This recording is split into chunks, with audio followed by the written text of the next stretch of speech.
mulai firman Tuhan pada pagi hari ini dengan mengajak Bapak Ibu semua untuk melihat satu buah gambar. Ada di PowerPoint saya. Satu buah gambar, tolong ditampilkan.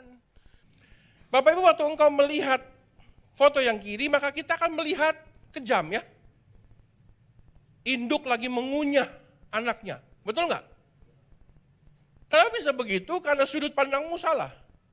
Tapi kalau kita lihat yang kanan, kita melihat induk yang lagi membawa anaknya pindah dari satu tempat ke tempat yang lain. Karena saya tahu pasti dipindahkan karena tempatnya lebih baik dong. Tempat yang paling baik bukan tempat yang melimpah susu dan madu, tapi tempat di mana dekat dengan sang induk. Itu yang terbaik. Ada keamanan, ada pemenuhan kebutuhan di situ. Jadi kalau kita lihat yang kiri, kita akan melihat kejam, induk lagi memakan anaknya. Tapi kalau lihat yang kanan, itu anaknya dengan nyamannya di gigitan sang ibu, sedang dipindahkan, ada kasih di situ. Itulah yang terjadi antara kita dengan Tuhan. Seringkali kita melihat Tuhan itu kejam. Tuhan, aduh, dengan semua keadaanku, dengan keadaan keluargaku, dengan usahaku, dengan kehidupanku, kejam amat kamu. Bukan Tuhan yang kejam. Kita yang sudut pandangnya salah dengan Tuhan. Pada akhirnya begini saya mau bilang, pada akhirnya apa musuh dari kasih Bapak Ibu? Siapa teknologi bingung ya? Tuh. Musuh dari kasih itu apa? Penghakiman keji yang dibuat di atas dasar asumsi bukan kebenaran. Maka hari ini saya mau ngajak Bapak Ibu semua, yuk jangan pakai asumsi, jangan pakai otakmu sendiri, kita pakai kebenaran. Amin? Nah, ini kan saya cerita. Di pembaringan rumah sakit, seorang ayah memanggil 2 orang anaknya, si bungsu dan si sulung. Ada yang udah pernah dengar cerita ini? Ada? Kalau udah pernah dengar, pura-pura aja belum pernah dengar ya. Biar saya seneng ya. Bapaknya lagi sakit keras di akhir hidupnya. Dia panggil anaknya si sulung dan si bungsu. Kok terus makanya agak bego dikit deh. Lah kasih bakmi sama bakut. Kan combo. Otak agak on nih. Datang si Koko sama si Dede, aman ya. Koko sama Dede. Pagi. Sama Dede dong gue ya. Nah, di akhir dari hidup papa, cuma 2 pesan papa buat keberhasilan hidup kalian. Apa Pak? 1, kalau kamu kerja, usahakan kulit kamu jangan sampai kena sinar matahari. Pesan yang aneh ya. Yang kedua, kalau ada yang ngutang, jangan ditagih uangnya. Nah, pesan yang aneh kan? Bapaknya mengerang kesakitan, meninggal dia. Uang warisan split in half bagi sama rata Koko dan Dede. Dalam perjalanannya, kedua anak ini tumbuh dewasa. Si Koko makin kaya, si Dede makin susah hidupnya. Lah, ibu yang masih hidup bingung. Kok si Koko makin kaya, si Dede kok makin miskin. Suatu hari Minggu, habis ibadah di MCC Tangerang tentunya, pendalaman karakter dong. Si ibu berangkat ke rumah si Dede. Dek, kamu kan dapat warisan separuh. Kamu bikin bisnis kan? Iya, kok makin susah sih? Mama lihat kok banyak masalah. Ya kenapa sih? Gara-gara papa. Ih, kenapa papa? Papa kasih nasihat buat aku mah. Apa? 1, kalau kerja jangan sampai kena sinar. Aku gak bisa nyetir mobil, gak bisa nyetir motor. Akhirnya naik taksi kemana-mana. Modal bukan makin banyak, makin habis. Rugi dah. Oh gitu. Yang kedua apa? Kalau ngutang jangan ditagih. Banyak yang ngutang kok nggak tagih, modal habis, bangkrut lah ini. Oh gitu. Ya udah. Pulang dari rumah si Dede, pergi ke rumah si Koko kan? Sampai di rumah tangganya bahagia, suami istri, mungkin karena pernah ikut Pak Sutri ya kan? Udah bahagia tuh, didoakan Pak Gembala ya kan? Udah Pak Sutri, rumah tangga bahagia, nyambut ibunya juga bahagia, diajak makan enak. Duduk, kok kamu dapat warisan separuh kan? Iya ma, puji Tuhan. Bikin usaha ya? Iya. Makin sukses ya mama lihat ya. Puji Tuhan ma. 2 kali lipat dari tahun lalu, puji Tuhan, Tuhan baik. Kok bisa begitu? Karena nasihat papa. Dia pikir nasihatnya beda kan? Nasihatnya apa? Yang pertama, kalau kerja, usahakan jangan kena sinar matahari. Jadi apa yang kamu lakukan? Saya berangkat sebelum matahari terbit, pulang setelah matahari terbenam. Saya datang lebih awal dari anak buah saya pulang jauh setelah kantor tutup. Jadi saya nggak ngelanggar perintah papa. Saya kerja keras 2 kali lipat dari anak buah saya. Oh gitu. Yang kedua, kalau ada yang ngutang jangan ditagih. Jadi apa yang kamu lakukan? Saya nggak kasih utang lah. Ada uang, ada barang. Saya nggak kasih ngutang, jadi kan beres. Saya kan nggak ngelanggar perintah papa. Mamanya pulang. Rupanya dari satu set nasihat yang sama, menghasilkan 2 buah kehidupan yang berbeda, Bapak Ibu. Hari ini Tuhan izinkan satu set firman Tuhan keluar dari mulut saya. Ya dong. Semoga kita semua, telinga yang mendengar, bisa memiliki kehidupan yang sesuai dengan apa yang Tuhan mau. Karena rupanya ada yang mendengarnya salah, interpretasinya salah, sehingga hidupnya salah. Tapi ada yang mendengarnya dengan cara yang benar, sehingga hidupnya benar. Yang satu naik taksi kemana-mana, yang satu berangkat sebelum matahari terbit, pulang setelah matahari terbenam. Menerjemahkan kebenaran itu dengan cara yang benar, jadinya benar. Bapak Ibu, hari ini jangan taruh hidupmu di atas dasar asumsi. Gosip, gibah, jangan tuh. Tapi bangun di atas dasar kebenaran. Karena pada akhirnya semua itu akan menentukan kehidupan kita. Di Prancis itu ada namanya The Sinking House of Montmartre namanya. Seperti ini. Terlihat dari jalanan, gedungnya kayak tenggelam. Pak Gembala, nanti kalau ada uang ke Prancis, tolong ajak saya Pak ya. Bapak yang bayarin, karena saya yakin Bapak diberkati luar biasa ya. Pesan sponsor Pak. Nah, ini jadi objek wisata nih. Karena gedungnya itu kelihatan tenggelam seperti menara Pisa di Italia. Nah, coba kita lihat, bener nggak dia tenggelam? Ada satu video yang saya siapkan, teman-teman multimedia bisa bantu. Tolong diputar, kita kupas tuntas gedung ini, bener nggak dia tenggelam? Coba kita lihat ya. Ada teman-temanku?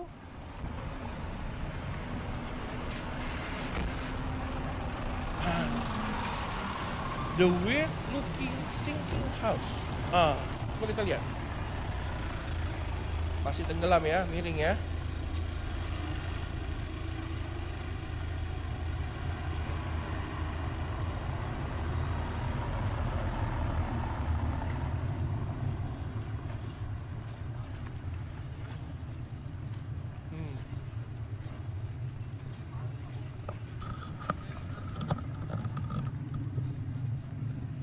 Enggak rupanya. Stop ya, udah cukup ya. Rupanya gedungnya baik-baik saja. Hanya saja memang taman atau jalan menuju tempat itu, tanahnya agak miring Bapak Ibu. Jadi kalau kita ambil dengan sudut 90 yang ngaco, arsiteknya nggak ngitung, ini mah salah ngebangun, makanya tenggelam, ini pasti ada korupsi, semen dicurangin, pasir diambilin. Betul nggak? Hanya saja kita bangun atas dasar asumsi. Tapi waktu dibuktikan rupanya nothing's happen. Semua baik-baik saja. Bapak Ibu dalam hidupmu, percaya dalam Tuhan, ada kenyataan yang sedang Tuhan siapkan. Semuanya baik-baik saja. Cuma karena kita sering bangun hidup di atas dasar asumsi, semua jadi ngaco tuh. Maka hari ini dalam tema Home for Harvest, keluarga-keluarga harus dipulihkan. Keluarga-keluarga harus bisa menuai jiwa. Apa yang perlu kita lakukan? Ini yang saya propose buat Bapak Ibu semua. Yang saya propose itu mari kita, bro bener dah bro, pencet bro. Gue manja dikit, lo pencetin dah ya. Gue gak ngerti teknologi nih. Ini saya mau propose. Rumah demi rumah, keluarga demi keluarga, pribadi demi pribadi, quality control. Mari kita cek kehidupan kita. Ini baru bulan Maret, Bapak Ibu. Sebentar lagi kita merayakan marhabannya Ramadan. Marhabannya Ramadan, marhabannya Ramadan, marhabannya Ramadan, alhamdulillah. Alhamdulillah. Baru bulan ketiga nih. Belum terlambat kalau kita mau berubah, Bapak Ibu. Kalau engkau rasa hari ini duduk di situ dan merasa Tuhan, aku perlu berubah. Ini yang perlu kita lakukan. Mari kita uji kualitas, quality control. Apa yang perlu kita lakukan? Apa yang perlu kita cek? Yang pertama, uji kualitas pelayanan. Bapak Ibu, tahukah kita bahwa hidup kita, panggung kita itu bukan di sini. Hidupmu itu adalah panggung pelayananmu. Makanya kalau kita berpikir bahwa yang pelayanan itu hanya yang di mimbar, yang main musik, yang berkhotbah, yang berdoa, yang megang kamera, multimedia. Oh tidak. Pelayanan kita adalah kehidupan kita. Karena our true customer cuma satu. Tuhan Yesus namanya. Bapak dan Ibu bukan customer dari gereja, bukan. Customer gereja itu Tuhan Yesus. Karena kita menyenangkan satu orang saja namanya Tuhan Yesus. Maka hari ini bersama-sama, ayo kita uji kualitas pelayanan kita kepada Tuhan. Kalau kita uji itu, didapati Tuhan baik atau tidak. Kolose 3 ayat 23 sampai 24 bilang begini, tapi dari terjemahan Alkitab yang terbuka ya, dikatakan begini, apa saja yang kamu lakukan, layani. Jadi yang kita layani cuma satu, namanya Kristus Tuhan. Jadi pelayanan adalah berbagi hidup.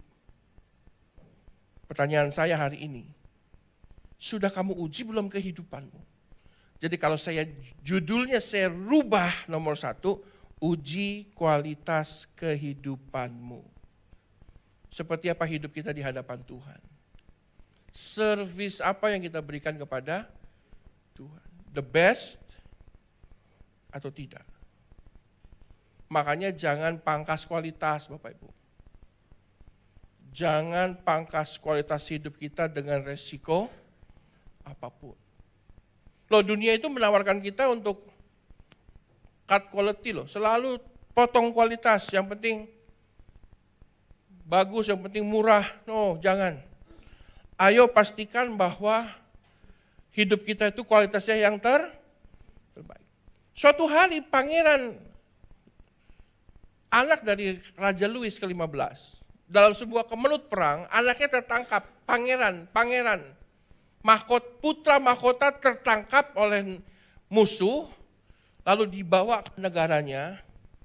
Di negaranya itu, si pangeran ini dijebloskan ke penjara bawah tanah, lalu rajanya bilang sama prajuritnya, kamu kasih minuman keras, kasih dia mabok, kirimin minuman keras yang terbaik. Minuman keras dibawa ke penjara, taruh, si pangeran gak minum. Dia lebih baik kehausan daripada dia minum alkohol. Setelah seminggu gak ada air putih, cuma ada alkohol, si pangeran gak minum. Ditawarin terus, diojok-ojokin. Raja bilang masukin pemabok-pemabok dari kota-kota, masukin untuk minum, supaya dia ngikut minum. Pemabok dibawa ke penjara, minuman keras banyak, merek yang terbaik, yang paling mahal, seneng lah mereka mabok. Tuh pangeran duduk diem aja di pojokan, diem, tutup mata. Dia gak mau minum, dia diem aja, dia lebih memilih mati kehausan. Setelah seminggu, prajurit laporan sama raja, Raja, tawanan kagak mau minum. Dia duduk diem aja di pojokan. Waduh, mungkin gak doyan minum ya. Kasih narkoba, opium segala macam, bawa masuk sama pencandu narkobanya sekalian. Biar dia hirup, biar dia juga ngisep, biar dia jadi pencandu narkoba. Dibawa masuk, Yang pecandu narkoba pada lihat narkoba ditumpuk, begitu mah senengnya bukan main. Ini anak pangeran ini duduk diam aja di pojokan, tutup mata, dia nggak gerak. Dia diam aja, dia nggak gerak, dia diam aja. Setelah seminggu pesta narkoba, prajurit lapor lagi. Raja, alkohol nggak doyan, narkoba nggak doyan. Coba lu kirim perempuan. Pelacur-pelacur yang paling seksi, paling montok lu kirimin. Masuklah tuh pelacur-pelacur masuk. Tuh pangeran dipelukin, diciumin, diapa-apain. Seminggu tuh pangeran cuma diem aja. Diem, tutup mata, diem aja. Setelah seminggu prajurit lapor lagi, Raja, alkohol nggak doyan, narkoba nggak doyan, perempuan nggak doyan juga, gila nih orang nih. Itu mungkin yang cewek, lu kirim yang cowok. Dimasukin yang cowok-cowok. Wah, cowok-cowok yang paling seksi, yang paling kekel kan. Jangan panggil aku om ya, panggil aku tante. Masuk. Dipeluk-pelukin juga sama tuh cowok-cowok. Ini makin diem dia, makin diem. Matilah gua. Kali ini matilah gua katanya. Aduh, dia diem. Dia diem aja di pojokan. Digerayangin. Raja udah sebulan nih, alkohol nggak doyan, narkoba nggak doyan, pelacur cewek nggak doyan, pelacur cowok nggak doyan. Udah lu kasih makanan-makanan enak. Kasih. Selama dia mau bocorin rahasia negaranya, kasih makanan yang enak. Makanan ditumpuk. Makan bersama dengan prajurit-prajurit, kasih makanan nikmat, seneng banget. Ini orang lebih memilih mati kelaparan. Dia duduk diam aja, dia tutup mata. Raja ini udah sebulan lebih nih, alkohol nggak doyan, narkoba nggak doyan, pelacur cewek laki nggak doyan, makanan enak dari raja juga dia nggak mau makan. Raja bilang, kau nyerah, lu panggil sini. Ditanya, diketawarin semua kamu nggak mau. Kamu maunya apa sih? Si pangeran ini di tengah-tengah hadapan semua orang banyak, dia cuma bilang begini, Tuanku Raja, bagi kalian saya hanya seorang tawanan perang. Tapi bagi rakyatku saya adalah seorang pangeran. Saya nggak akan turunkan kualitas hidup saya hanya untuk memenuhi keinginan kalian. Bagi kalian saya hanyalah seorang tawanan. Bagi rakyatku saya adalah seorang pangeran. Pak, Bu, mungkin di hadapan orang engkau gagal. Di hadapan keluargamu you are a troublemaker, pembuat masalah. Di hadapan Tuhan, kamu anak yang berharga. Orang yang Yesus rela mati buat kamu. Maka pesan saya hari ini, uji hidupmu. Karena engkau berharga di hadapan Tuhan. Bagi temanmu, bagi keluargamu, kamu itu gak berharga. Tapi di hadapan Tuhan, hidup kita sangat berharga. Amin. Maka jangan jalani hidupmu asal-asalan. Jalani hidup yang sesuai dengan standarnya Tuhan. Standar Tuhan berbeda dengan standar manusia, Bapak Ibu. Bagaimana servis kita hari ini? Pastikan kita uji kualitas kehidupan kita. Yang kedua Bapak Ibu, apa yang kita harus lakukan? Mari kita uji kualitas hubungan kita. Waktu kita masuk satu ruangan, waktu kita datang, orang memandang kita seperti apa? Waktu ada pesta, orang mau undang kita enggak? Orang mengharapkan kedatangan kita atau enggak? Mari kita uji kualitas hubungan. Setelah tadi uji kualitas pelayananmu, hidupmu, yang ini hubungan. Bagaimana hubunganmu dengan orang-orang di sekitarmu? 1 Yohanes 4 ayat 7-8 bilang begini, saudara-saudaraku yang kekasih, marilah kita saling mengasihi sebab kasih itu berasal dari Allah dan setiap orang yang mengasihi lahir dari Allah dan mengenal Allah. Barang siapa tidak mengasihi, ia tidak mengenal Allah, sebab Allah adalah kasih. Bapak Ibu tahu nggak hubungan itu penting? Kalau yang kau bagikan kasih itu jadi kasih, tapi kalau yang kau bagikan itu kejahatan, jadi kejahatan. Suatu hari ada mahasiswa ilmu komunikasi ingin mencoba sebuah teori. 4 orang teman. Ada alarm. Minum obat cuy. Oh ya, saya minum obat. Orang agak error dikit masih minum obat.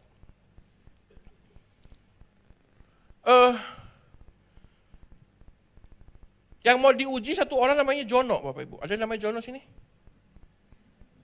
Jono, enggak ada ya? Kopral nih, Kopral Jono ya. Jono mau dites nih. Keempat temannya ingin menguji teori komunikasi. Waktu si Jono datang ke kampus, teman yang pertama ketemu dia di pintu kampus, di pintu gerbang. John, gimana kabarmu? Baik. Dia liatin mukanya. Si Jono bingung dong, kenapa sih muka gua? John, lu yakin baik-baik aja? Baik, sehat ah. Kayaknya sakit dah, muka lu pucet. Pucet. Enggak, baik-baik aja. John, lu sakit John. Lu cari obat, lu minum. Ntar lu sakitnya parah lo John. Lu lagi sakit. Baik-baik aja. Ya udah gua kelas dulu. Ya kelas. Temennya masuk kelas. Si Jono, memang gua sakit ya. Perasaan bangun pagi sehat-sehat aja dah. Dia ke kelas. Memang gua sakit ya. Sampai di depan kelas, temen yang kedua. Di depan pintu kelas. Jangan, gimana kabar lu? Baik. Tapi kok katanya gua sakit? Gua perhatiin. Emang lu sakit nih kayaknya nih. Muka lu pucet. Pucet deh. Nih gua ada vitamin C. Lu minum ya. Banyak minum air putih biar sehat ya. Gua lagi sakit ya. Muka lu pucet bro. Nih minum vitamin. Dikasih. Dia liatin tuh vitamin. Emang gua sakit. Dia minum vitaminnya, dia minum banyak air putih. Dia duduk di kelas lemes. Saya sakit ya. Sakit apa ya? Begitu dia ke istirahat makan siang, dia ke kantin, baru nyampe kantin temennya teriak-teriak. Temen yang ketiga, John sini duduk, lagi sakit lu. Enggak, gue gak sakit kok. Muka lu pucet, gue pesenin makan, lu sini aja. Jangan kemana-mana, nanti gue anterin lu pulang. Ya, gue sakit, duduk. Gue pesenin makan, gue pesenin jus, pokoknya biar lu sehat. Duduk dia bingung. Temennya datang beliin bakmi pakai bakut. Yang tadi. Sama jus, yang tadi kan kurang jus tuh. Bro, alpukat, sama susu coklat, esnya dikit aja lagi diet.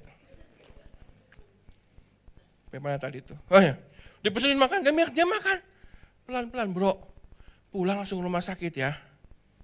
Soalnya, lu pucet banget. Lu gimana rasanya? Gue gak ngerasa apa-apa. Parah bro, sakit yang gak ngerasa apa-apa itu bahaya bro. Dia makan, gue sakit ya iya. Tapi gue tadi kan janjiin nganter pulang. Gue gak bisa, gue ada kelas. Lu naik taksi aja hati-hati ya. Ya. Dia pulang udah makin lemes nih. Sampai di gerbang pulang, temennya naik mobil langsung tan. Ting. Siapa sih teman? Bro, masuk. Masuk buruan, masuk. Kenapa sih? Bro, lu lagi sakit. Muka lu pucet bro. Langsung klinik ya. Gue gak ngerasa apa-apa. Langsung klinik bro, ini lu sakit parah nih. Lu sakit parah. Kalau dikit lagi mati lu. Makan vitamin udah, bakmi bakut plus jus udah. Sakit apa ya? Gak usah ke klinik, dah ke rumah aja langsung ke kosan ya. Dan ke kosan. Temennya turun, bro. Kalaupun lu gak mau gua anterin ke klinik, lu ke klinik malam ini juga. Jangan sampai parah bro. Iya, dia masuk kamar kos, dia tiduran, gua sakit apa ya? Jangan-jangan gua mati beneran nih. Kok teman-teman gua tahu, gua gak tahu ya. Mati nih gua kayaknya nih. Teman-temannya akhirnya berkumpul malam itu, gimana ya rencana kita berhasil gak ya? Seminggu kemudian, si Jono tuh seminggu gak masuk tuh. Kata 4 temennya ini kayaknya kita keterlaluan deh. Bercandanya keterlaluan.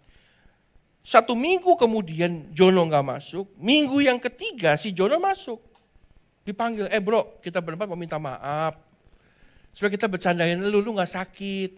Enggak apa-apa, gue malah mau terima kasih. Beneran mau terima kasih karena kalian berempat, kalian nyadarin. Gue ke rumah sakit bener gue ada sakit parah, gue opnam seminggu. Enggak bro, lu gak sakit. Beneran bro, gue makasih disalamin atau makasih ya bro. Makasih bro. Gue beneran sakit, gue opnam seminggu. Untung kalau enggak penyakit langka, kalau enggak gue mati. Enggak bro, kita cuma nipu lu doang. Enggak, gue beneran sakit kok. Bapak Ibu, ini hanya sebuah bukti bahwa apa yang kita bagikan itu mengubahkan orang loh. Kalau kita bagikan kasih, maka orang merasakan kasih. Tapi kalau kita bagikan penyakit, ini soal hubungan. Makanya apa yang kau tularkan, apa yang kau bagikan dalam hidupmu? Kasihkah atau asumsi itu? Palsu itu. Keempat, teman dari Jono ini melakukan satu percobaan yang benar bahwa dalam hidup kita juga seperti itu. Kita sangat menentukan orang-orang di sekitar kita. Makanya engkau yang adalah terang, engkau yang adalah kebenaran. Ayo bawa kebenaran dalam kehidupanmu. Supaya orang bisa merasakan Tuhan dalam hidupmu. Amin. Saudara-saudaraku yang kekasih, marilah kita saling mengasihi. Sebab kasih itu berasal dari Allah. Dan setiap orang yang mengasihi lahir dari Allah, mengenal Allah. Sebab siapa tidak mengasihi, tidak mengenal Allah. Sebab Allah adalah kasih. Makanya apa yang kamu mau orang lakukan padamu, lakukan dulu. Makanya jangan mudah salahkan orang. Ada tuh di situ. Jangan mudah salahkan orang untuk perlakuan mereka kepadamu. Ada gambarnya teman-teman. Tuh. Kita seringkali salahkan kenapa orang melakukan saya seperti itu. Ya karena pada dasarnya babi itu nggak sadar kalau dia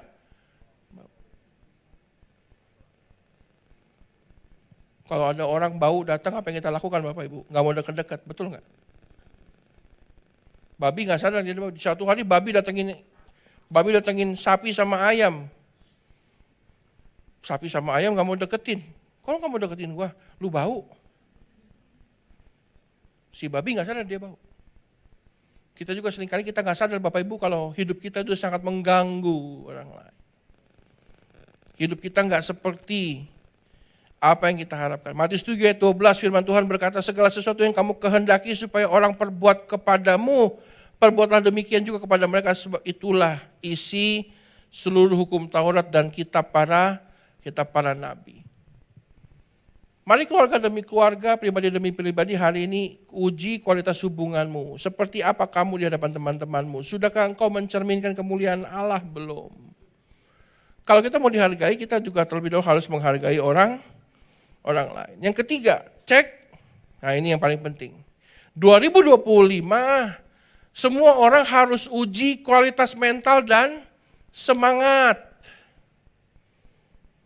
Sekarang itu orang nggak kekurangan kecerdasan, orang nggak kekurangan kepintaran, orang nggak kekurangan rezeki Bapak Ibu, orang kurang semangat.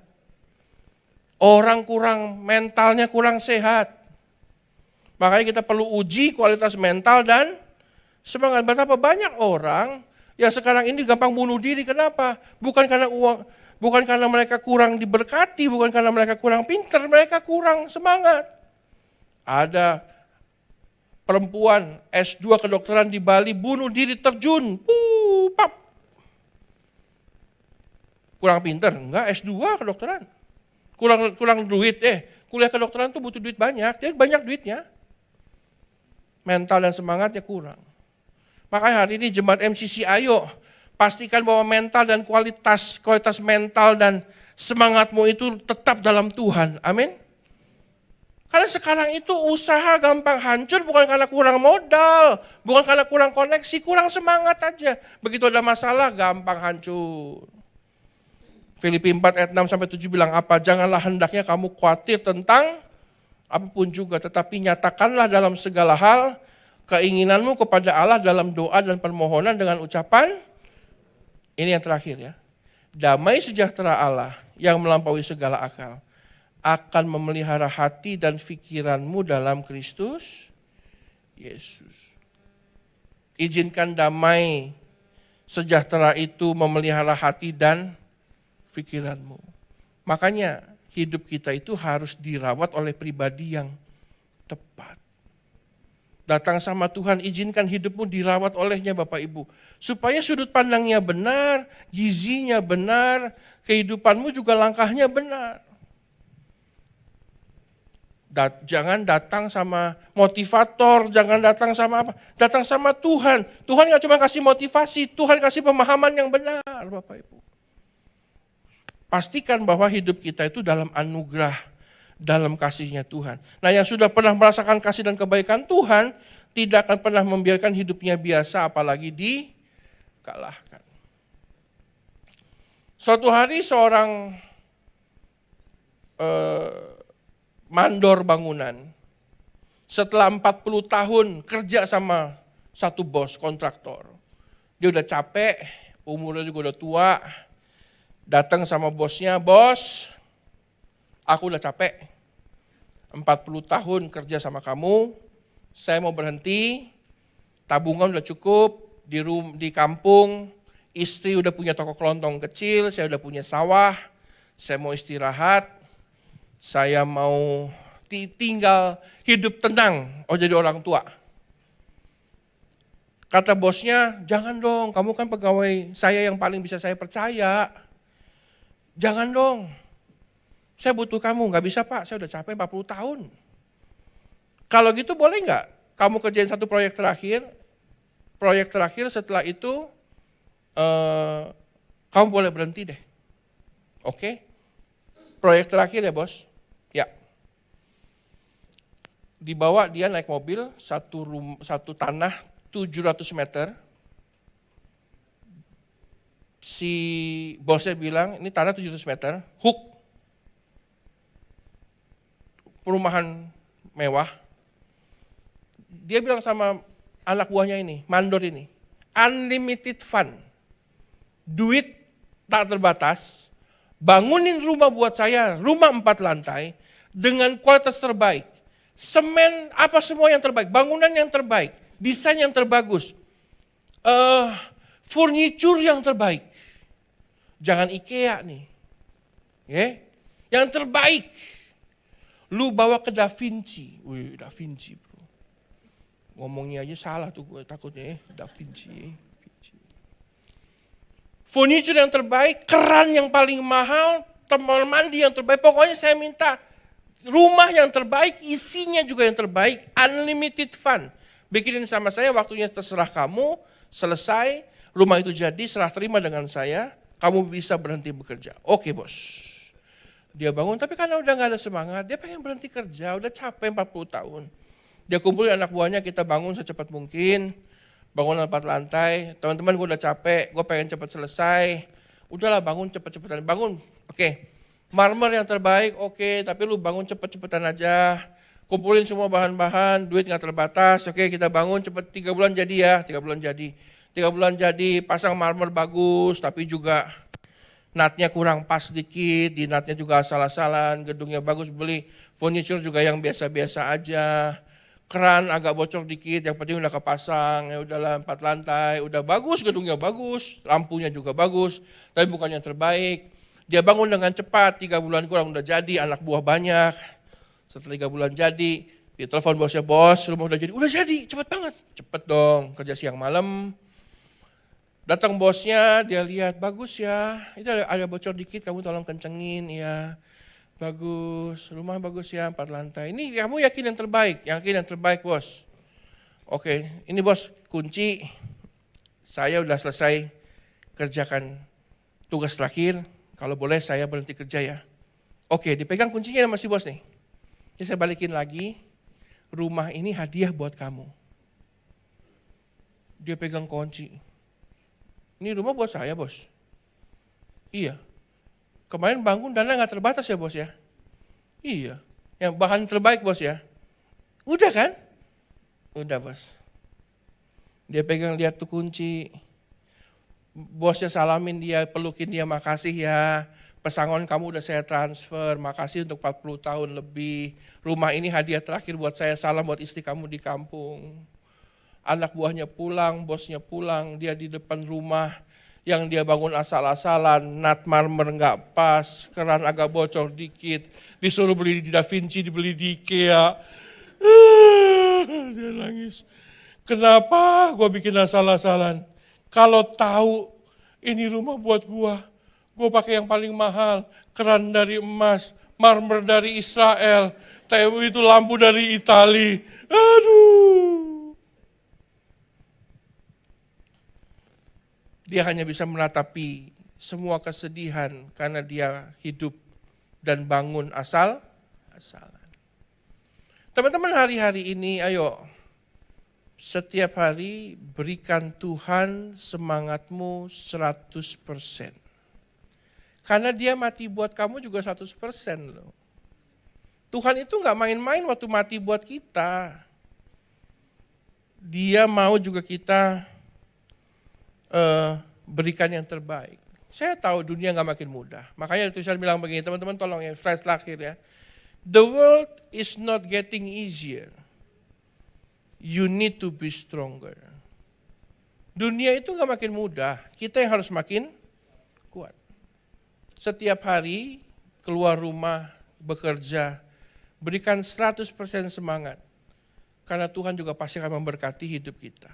Jangan terjebak seperti mandor bangunan tadi, bangun asal-asalan, begitu dikasih dia kalau tahu buat saya mah, saya pakai yang terbaik. Jangan sampai kita pulang, lakukan setengah-setengah, lalu at the end of the day, pada malam, kalau tahu hasilnya begitu, mas saya lakukan yang terbaik sepanjang hari. Amin, Bapak Ibu. Layani Tuhan, lakukan yang terbaik. Buka toko, lakukan yang terbaik. Kerja, sekolah, belajar, lakukan yang terbaik. Layani suamimu, istrimu, anakmu, lakukan yang terbaik. Kasihi gembalamu kasihi pengkhotbahmu yang